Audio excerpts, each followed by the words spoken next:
अस्सलाम वालेकुम, this is doctor Mohammad Naveed Jafar, second year mathematics chapter number 6। आज के इस लेक्चर के अंदर हम डिस्कस करने जा रहे हैं ग्राफ ऑफ एन एलिप्स का। किस तरह से बनेगा ग्राफ, इसकी डिटेल डिस्कशन होगी। आइए चलते हैं व्हाइट बोर्ड की जानिब और देखते हैं इसका सोल्यूशन। अब ये किसी भी एलिप्स का ग्राफ कैसे बनाया जाता है ये हम अंडरस्टैंड करने की कोशिश करेंगे। बेसिकली ग्राफ क्या है, अगर आप जनरली ग्राफ की बात करते हैं तो अगर वैसे डिफाइन कर लें, लेट्स से दैट आपको कोई कहे कि आप डिफाइन कर दें कि ग्राफ क्या होता है, उसके बाद एलिप्स के ग्राफ की जानिब चले जाएंगे। ग्राफ हमारे पास सेट ऑफ पॉइंट्स होता है। कैसा है सेट ऑफ पॉइंट्स? ये एक सेट ऑफ पॉइंट्स ऐसा है जिसमें हम इसको कुछ इस तरह से लिखेंगे कि एक्स वाई ये तमाम ऑर्डर पेयर्स हैं सच दैट कि y is equals to F of X, और इसकी जो डोमेन होती है, जाहिर है domain under the sum domain, ये डी मैं डोमेन से जाहिर करूंगा। तो ये जो सेट ऑफ पॉइंट्स होते हैं ना, इन तमाम सेट ऑफ पॉइंट्स का जो कॉम्बिनेशन है, जो इसको ज्वाइन करने से बनेगा, उसको हम ग्राफ कहते हैं। तो जाहिर है अगर एलिप्स की भी बात करेंगे तो एलिप्स के ग्राफ की जानिब भी मूव करेंगे तो वहां हमें एक्स और वाई की वैल्यूज के ऊपर ही डिस्कशन करनी पड़ेगी कि एक्स की क्या वैल्यूज होंगी, वाई की उसके अगेंस्ट क्या वैल्यूज आएंगी। एक्स आपका इंडिपेंडेंट है, वाई आपका डिपेंडेंट है, तो इसके मुताबिक हमें इसको लेके चलना पड़ेगा। सो आप इक्वेशन पहले सपोज कर लें। तो मैं यहां पे सबसे पहले लिखता हूं लेट एन इक्वेशन। हम वो एक इक्वेशन लेते हैं जिसका ग्राफ हमने यहां पे बनाना है और फिर उसकी तमाम जो एलिमेंट्स को देखेंगे। इक्वेशन ऑफ एलिप्स में यहां पे ले रहा हूं। अब वो जो इक्वेशन ऑफ एलिप्स है मेरे पास, वो क्या है? X square over A square plus Y square over B square is equals to 1। ये मैंने एक इक्वेशन सपोज कर ली। अब यहां इसके ग्राफ के लिए, वैसे तो जब आप जनरली जाते हैं आपको यहां पे y को असेस करना है कि y किसके इक्वल है, लेकिन डोमेन भी यहां पे रिस्ट्रिक्टेड है। ये इसकी जब आप डोमेन की बात करेंगे ना, वो भी अंडर सम रिस्ट्रिक्शंस ही आएगी। सो मैं उसको डिस्कस करता चलूं और ये बात आपको बताता चलूं कि सिंस, अब क्या यहां पे एक इंपॉर्टेंट बात है कि ओनली इवन पावर्स, अब चूंकि यहां पे इवन पावर्स हैं दोनों में, तो मुझे उन पावर्स का जिक्र करना है। तो ये जो इवन पावर्स हैं of both X and Y, of both X and Y, ये जो दोनों की दोनों इवन पावर्स हमारे पास बन रही हैं इन इक्वेशन नंबर 1, ये क्या बताती हैं हमें? The curve is symmetric. ये मैसेज देती हैं कि जो हमारे पास कर्व है वो सिमेट्रिक कर्व है। अब ये सिमेट्रिक कर्व से क्या मुराद है मैं आपको ये भी बताता हूं। आप इसको बताएं कि ये जो कर्व है वो सिमेट्रिक है, और सिमेट्रिक कर्व क्या होती है, किस अंदाज से होती है, क्या मतलब होते हैं इस सिमेट्रिक कर्व के, इसको भी हम अंडरस्टैंड करते हैं। एक सिमेट्री जो होती है, जब मैं आपके सामने एलिप्स बनाऊंगा तो मैं वहां से आपको दिखाऊंगा कि अगर आप एलिप्स को उसके एक्सिस के अगेंस्ट रोटेट करें तो वो अपनी जो नेचर है उसमें किसी किस्म की वेरिएशन नहीं लेके आएगी। आप उस जो बॉडी है, जो एलिप्स है, उसको उसके एक्सिस के अगेंस्ट रोटेट करते जाएं, घुमाते जाएं, तो घुमाते जाएंगे। तो लिहाजा ये जो शेप है ये सिमेट्रिक है with respect to both axis, with respect to both.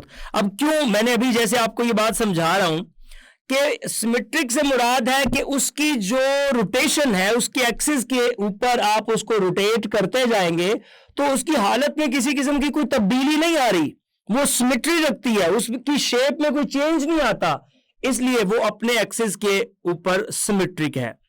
लिहाजा ये दोनों चूंकि एक्स और वाई आपके इवन पावर्स के साथ है, अगर कोई ऑड पावर के साथ होता तो फिर वो सिमेट्री अबाउट ओरिजिन हो जाता है, वो एक डिफरेंट केस है। लेकिन यहां पे हमने इवन पावर्स को डिस्कस करना है, तो इवन पावर्स के मुताबिक इसकी सिमेट्री जो मैंने आपके साथ डिस्कस कर ली।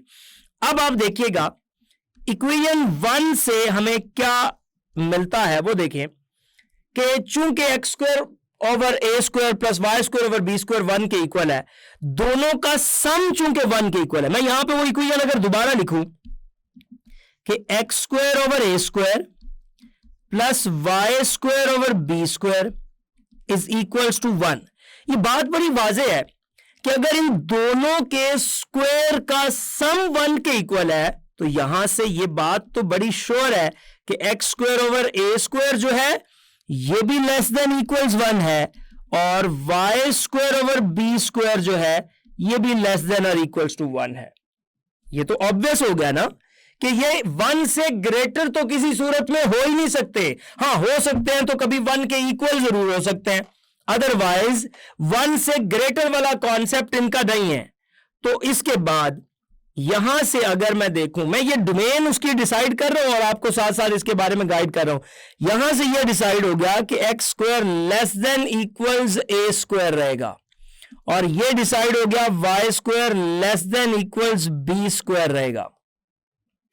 अब अगर ये लेस देन इक्वल्स ए स्क्वायर और less than equals B square रहता है तो यहां से देखें क्या मैसेज मिलता है।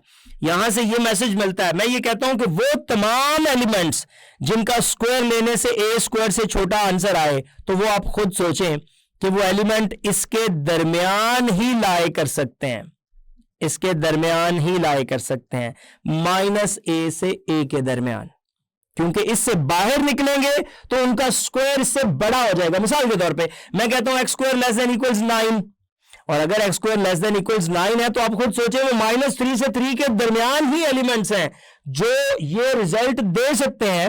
अदरवाइज अगर मैंने -4 या +4 यानी कि इस इंटरवल से बाहर जाने की कोशिश की तो उसका आंसर तो बड़ा हो जाएगा, इसलिए वो पॉसिबिलिटी नहीं होगी। इसी तरह जब मैं इस y की बात करता हूं तो y के बारे में मैं ये कहता हूं कि ये -b से लेके b के दरमियान लाई करेगा। सो ये एक सेकेंड बात है जो यहां पे हम इसको सपोज कर लेंगे। अब इससे आगे मूव करते हैं और अगली कहानी की जानिब चलते हैं और देखते हैं जी क्या। तो ये इन दोनों के दरमियान बातें हो गई। सो अब इसके बारे में कुछ चीजें लिख के फिर इसके ग्राफ की जानिब चलता हूं। मैं अब आपको ये यहां पे बताना चाहता हूं कि इसकी कुछ कंडीशंस, और वो ये हैं कि 10 ऑल पॉइंट्स, कौन से ऑल पॉइंट्स, यहां पे उन पॉइंट्स की बात हो रही है ऑफ द इलिप्स, जो इलिप्स के तमाम पॉइंट्स हैं वो कहां से कहां तक लाई करेंगे। अभी ये बात मैंने आपको बता दी कि lie on or within the rectangle 2। अब ये रेक्टेंगल्स हैं, कैसे, ये तो पहले ये बात याद रखें कि lying on or within the rectangle. अब आप सोच रहे होंगे ये रेक्टेंगल्स किस तरह से हैं। वो रेक्टेंगल्स बिल्कुल इसी तरह से हैं कि अगर आप इसको ड्रॉ कर लेते हैं तो ये देखें, ये -a से लेके a, अगर मैं इसकी ड्राइंग की सिचुएशन में लेके जाऊं तो आप देखें, लेट्स से दैट एक आपका -b से b जाना है। लेट्स से दैट मैं ये कहता हूं कि ये -b से b तक का ये सीन है, और अगर इसको जाहिर है इधर वो -b से b है तो इधर भी वो वही वैल्यूज रहेंगी, -b से b, उसमें तो किसी किस्म का कोई चेंज नहीं आना। तो ये देखें ये वो वैल्यूज सेम आ जाएंगी। और अगर x की वैल्यूज की बात करें तो x की वैल्यूज आपकी x एक्सिस के ऊपर मूव करेंगी। तो जब आप x एक्सिस के ऊपर मूव करेंगे तो वो उसके ऊपर रहते हुए आप जरा गौर कीजिए, आप जाएंगे यहां से यहां तक, और अगर इधर x की ये वैल्यूज हैं तो कोई चेंज नहीं होने वाली ये वैल्यूज यहां जाके भी, तो ये वैल्यूज यहां पे भी वही रहेंगी। तो आप अगर गौर करें जिस वर्ड का मैंने इस्तेमाल किया, मैं वो वर्ड जस्टिफाई कर रहा हूं कि आपकी जो वैल्यू -a से a इधर है, और इधर आप जो वैल्यूज दे रहे हैं उसको b से -b वाली, तो इधर लेट्स से दैट अगर आपने b का है तो इधर -b, या इधर -b का है तो इधर b, तो ये वैल्यूज एग्जैक्टली आपकी रेक्टेंगल यहां जो बना रही है जिसका मैंने यहां पे जिक्र किया कि ये तमाम वैल्यूज रेक्टेंगल के ऊपर ही रहेंगी, ये जो यहां पे रेक्टेंगल बन रही है।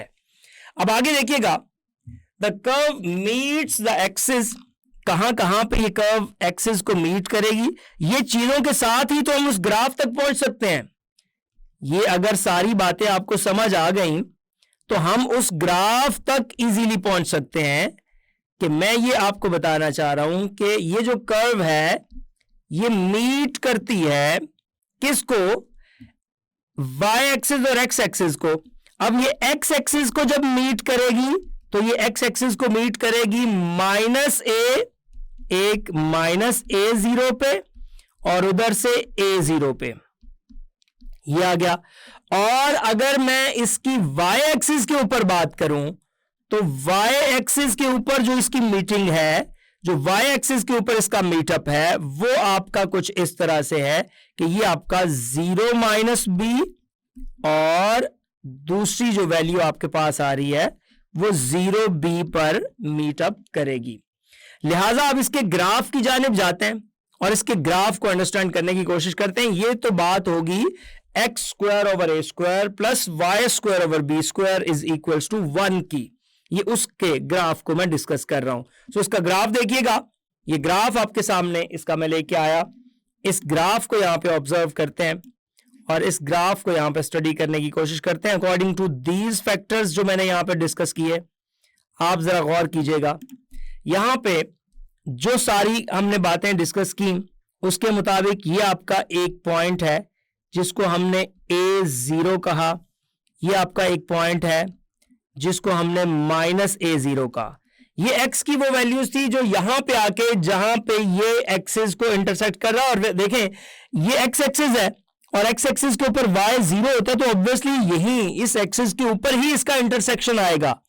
और अगर आप इसको दूसरी जानिब लेके चलते हैं इस जानिब, तो ये देखिए ये जो आपका b' आया है, ये आपका b' जो यहां पे 0b है और ये आपका जो b यहां पे 0 - b है। एग्जैक्टली इस जगह पे इसकी मीटिंग हो गई।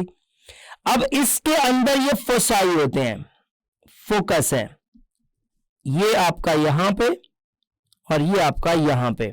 ये अब इसके आगे मजीद एलिमेंट्स हैं जिनको आपने यहां पे देखना है। इसको मैं अगर f' कह देता हूं और ये f' मेरे पास C0 है, इधर f मेरे पास -C0 है, ये आ गया। अब उसके बाद देखिएगा, उसके बाद इसके सेंटर की अगर बात करें तो सेंटर हमेशा मिड पॉइंट ऑफ फोसाई होता है, तो लिहाजा सेंटर तो इसका मेरे पास 0 0 आ रहा है, ये इसका सेंटर आ गया। ये इसका वो ग्राफ था जिसको आप यहां पे बनाना चाह रहे थे। इसके बाकी फैक्टर्स को भी आप देख सकते हैं, बट इसके ग्राफ के साथ ये है उनका कनेक्शन नहीं होता। जो लेट्स से दैट मैं लेटेस्ट रेक्टम की बात करूं, मैं इसमें से जो इसके आपके पास साइडों पे डायरेक्ट्रिक्स की बात करूं, बट डायरेक्ट्रिक्स और अगर आप उसको ड्रॉ करना चाहते हैं तो वेरी सिंपल, आप उनको लेके आए, यहां पे उसकी ड्राइंग को करते हैं हम। पहले इसको एक्सिस को थोड़ा सा एक्सटेंशन दे लेते हैं सिर्फ आपकी अंडरस्टैंडिंग के लिए, ताकि मैं आपको बता सकूं कि ये एग्जैक्टली इस एक्सिस के ऊपर हम जाके बना रहे हैं। ये जस्ट डॉटर लाइन में मैं एक्सटेंशन दे रहा हूं ताकि आपको ये पता चले कि बेसिकली ग्राफ हमारा वहां तक है, लेकिन अब हम बाकी चीजों को स्टडी करने के लिए इसमें आगे जा रहे हैं और फिर इसके एलिमेंट्स के लिए नेक्स्ट लेक्चर में मैं आपको इस पर गाइड करूंगा। अब ये मैंने एक्सिस को एक्सटेंशन दे दी, अब मैं इसको 90 डिग्री पे लेके आता हूं और 90 डिग्री पे लाके मैं बाकी के जो इसके एलिमेंट्स है वो कंप्लीट कर लेता हूं। आप देखिएगा ये इसका जिसका मैं जिक्र कर रहा था लेटेस्ट रेक्टम का, वो फोकस में से गुजरने वाली एक लाइन, ये आपका लेटेस्ट रेक्टम। और लेटेस्ट रेक्टम मेरे पास लेट्स मैं पर्पल कलर में यहां पे ड्रॉ कर रहा हूं, एक ये है और एग्जैक्टली ये लेटेस्ट रेक्टम मेरे पास कहां तक आ जाएगा, एक ये लाइन आ गई और दूसरी जानिब मैं ये लाइन इधर बना दूंगा, यहां से एक ये लाइन आ जाएगी। और अगर इसके हम जाएंगे बाहर डायरेक्ट्रिक्स की जानिब, तो वो जितना डिस्टेंस ये इधर है इतना डिस्टेंस इसके पीछे बाहर आ जाएं और वहां पे आके ये रेड लाइन लगा दें, तो ये हमारे पास इसका ये डायरेक्ट्रिक्स है। और इसी तरह इस डायरेक्शन में जब आएंगे तो एक हमारे पास इसका ये डायरेक्ट्रिक्स है, तो ये इसका डायरेक्ट्रिक्स और ये इसके ऊपर ये डिफरेंट चीजें आ गई। अब हम इसी तरह, ये तो एक वो एलिप्स थी जो आपने एक्स एक्सिस के ऊपर बनाई, अब हम उस एलिप्स की बात करते हैं जो वाई एक्सिस के ऊपर बनेगी। सो प्रोसेस सेम है, कोई उसमें वेरिएशंस नहीं है। चेंज क्या आना है सिर्फ वो देखिएगा कि चेंज इसमें क्या आना है, उस चेंज के मुताबिक हम लेके चलते हैं। जब आप वाई एक्सिस के ऊपर बनाते हैं एलिप्स आपकी, तो उस पर क्या वेरिएशंस हैं वो देखिएगा। एलिप्स ऑन वाई एक्सिस मैं यहां पे पहले आपको लिख के दे रहा हूं, और ये बन जाएगी एक्स स्क्वायर ओवर, ये आ जाएगा b square plus Y square over ए स्क्वायर, ये आ जाएगा, और इक्वल्स टू 1। अब हुआ क्या कि इसमें मैंने वो जो वर्टिसेस थे और यहां पे ए जो था वो ग्रेटर देन बी था, अब एग्जैक्टली उन्हीं तमाम लाइंस के मुताबिक चलते जाएंगे तो मैं ये कहूंगा कि x square over B square ये भी लेस देन इक्वल्स 1 है, और वाई स्क्वायर ओवर ए स्क्वायर ये भी लेस देन इक्वल्स 1 है। सेम वही लाइंस हैं, वही सारी बात है। हमने सिर्फ क्या किया है कि एक्स स्क्वायर और वाई स्क्वायर के जो डिनोमिनेटर्स थे वो चेंज कर दिए। अब जो डिनोमिनेटर पहले मैंने एक्स को दिया, अब मैंने वो वाई को दे दिया। जो डिनोमिनेटर पहले मैंने वाई को दिया, अब वो एक्स को दे दिया। तो इसमें वेरिएशंस आ गई, उसमें वैल्यूज में चेंज आ गया। अब देखें, ये जो एक्स स्क्वायर है ये less than equals B square हो जाएगा, ये जो वाई स्क्वायर है ये लेस देन इक्वल्स ए स्क्वायर हो जाएगा। यहां पे आप कहेंगे कि एक्स लाई करेगा in between minus b to b, यहां पे आप कहेंगे कि y लाई करेगा in between minus a to a. अब ये जो रेक्टेंगल्स हैं सारा का सारा वो इसी इलिप्स जो है इसी के दरमियान बनेगी, इन रेक्टेंगल्स के ऊपर बनेगी। और वो कैसे बनेगी ये आपने पहले बता दिया कि x लाइंग इन बिटवीन, ये जो आपका x है ये लाई करेगा in between minus b and b, और जो y है ये अब आपका लाई करेगा in between minus a and a. तो वो एक्सिस के ऊपर सिर्फ वैल्यूज बदली हैं। अब वो जो वैल्यूज एक्सिस के ऊपर बदली हैं उसके मुताबिक एक नई डायग्राम बनेगी। अब ये वाई एक्सिस अगर बड़ा है, वाई एक्सिस की वैल्यू बड़ी है, तो अब हम वाई एक्सिस पे जाएंगे जी। तो वाई एक्सिस पे रहते हुए इसकी जो डायग्राम है वो किस तरह से बनेगी, ये आपके सामने डायग्राम है। अब इसके जो तमाम एलिमेंट्स हैं वो मैं आप लोगों के साथ डिस्कस कर लेता हूं। देखें, ये वाई एक्सिस के ऊपर है, ये सेंटर है, ये आपके पास सेंटर ऑब्वियसली 0 0 रहेगा। अब ये होगा कि जो इसके फोसाई हैं वो इधर चले गए हैं इस एक्सिस के ऊपर, ये इसके फोसाई आ गए। ये आपके पास एफ डैश जिसको आपने कहा, ये आपके पास अब 0 C आएगा। ये आपके पास जो f था अब 0 माइनस C आएगा, ये आ गया। इसके बाद ये जो वर्टिसेस हैं ये आपके पास अगर ऊपर वर्टेक्स है a डैश, चूंकि अब y एक्सिस के ऊपर है तो ये 0 A हो जाएगा, और नीचे इस वर्टेक्स पे जब हम आएंगे तो ये वर्टेक्स हमारा जो है अब वो a वो 0 माइनस A हो जाएगा। इसकी अब बात करें तो ये हमारे को वर्टिसेस बन जाएंगे। अब को वर्टिसेस के मुताबिक ये बी डैश है, और जो बी डैश है वो हमारे पास बनेगा B0, और ये जो हमारे पास बन रहा है ये B माइनस B0 ये आ जाएगा। इसके मुताबिक जो बाकी आप इसके एलिमेंट्स को अगर ड्रॉ करना चाहते हैं, देखना चाहते हैं, सो आप देखिएगा इनके रिमेनिंग एलिमेंट्स की जानिब मैं बढ़ता हूं, और 0 डिग्री पे लाके अब चूंकि उसको बिल्कुल एक्स एक्सिस के पैरेलल बनाना है तो मैं इसको ड्रॉ कर रहा हूं आपके सामने। और वो देखिएगा जी, ये यहां पे लेटस रेक्टम जो है वो एग्जैक्टली इस फोकस में से गुजरती हुई एक लाइन है, ये मैंने यहां से ड्रॉ की और ये यहां तक आ गई। इस लाइन को मैं अगर ऊपर वाले फोकस में से ड्रॉ करता हूं तो ये एक सेकंड लेटस रेक्टम होगा, और इन दोनों को मिला के हम लेट्रा रेक्टा कहते हैं। और इनकी जो लेंथ होती है लेट्रा रेक्टा की, वो लेट्रा रेक्टा की जो लेंथ है वो 2b स्क्वायर ओवर a के इक्वल होती है। आप वो लेंथ आगे कैलकुलेट भी करेंगे। ये आ गया, ये तो इसके लेटस रेक्टम हो गए। इसके बाहर इन जगहों पे अगर आप देखते हैं तो वो आपके पास इसके डायरेक्ट्रिक्स आ जाएंगे। ये लाइन इसकी डायरेक्ट्रिक्स है, और इसी तरह जब ऊपर वाली साइड पे जाएंगे तो ऊपर वाली साइड पे आके हम इस जगह पे ये ड्रॉ कर देंगे कि ये जो लाइन है ये इसकी डायरेक्ट्रिक्स है। 2 डायरेक्ट्रिक्स ऑब्वियसली होंगी उसके मुताबिक, तो ये डायरेक्ट्रिक्स लाइन है, ये इसके ऊपर इसका फोकस है, और ये सारी इसकी कहानी है कि इस एलिप्स को आप किस तरह से ड्रॉ कर सकते। सो इस तरह के जितने भी आपके ग्राफ्स आएंगे, आप उसको मेन जो आपने फोकस रखना है वो आपने ये देख लेना है कि x square over Y square जो आपके पास बन रहा है, X square over A square plus Y square over B square equals to 1, इसको लेस देन इक्वल्स 1 रखें और वहां से डिसाइड कर लें कि x की वैल्यू कहां तक जाएगी और y की वैल्यू कहां तक जाएगी। मिसाल के तौर पे आप एक एग्जांपल के तौर पे अगर कोई बात कर लेते हैं, आपके पास कोई आ जाता है X square over 16 plus Y square over 9 is equals to 1। अब ये बात श्योर है कि एक्स स्क्वायर ओवर 16 को आप लेस देन इक्वल्स 1 करें, वाई स्क्वायर ओवर 9 को आप लेस देन इक्वल्स 1 करें, तो आपको साफ नजर आएगा कि आप किस एक्सिस के ऊपर मौजूद है, कहां से कहां तक इसको बनाना है। ये देखिएगा Y square less than equals 9, तो ये बन जाएगा -4 से लेके 4 के दरमियान, ये बन जाएगा -3 से लेके 3 के दरमियान। तो आपको पता चल गया कि इसका मेजर एक्सिस कौन सा है, इसका माइनर एक्सिस कौन सा है। फिर उस मेजर एक्सिस माइनर एक्सिस के ऊपर आप रख के जो है इस एलिप्स को ड्रॉ कर देंगे तो वो आपके पास इसका ग्राफ आ जाएगा। जी, तो आपने देखा किस तरह से हम एक एलिप्स को ड्रॉ कर सकते हैं on the X axis and Y axis. ये था आज का lecture. Hope so you understand the today's lecture. This is end of our lecture.